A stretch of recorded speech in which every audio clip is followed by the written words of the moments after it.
Hei, ystävät ympäri Suomea ja maailmaa! Joulukausi on alkanut täällä Joulupukin Pajakylässä napapiirillä.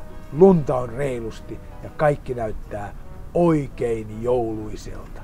Tämä on minun lempivuoden aikani.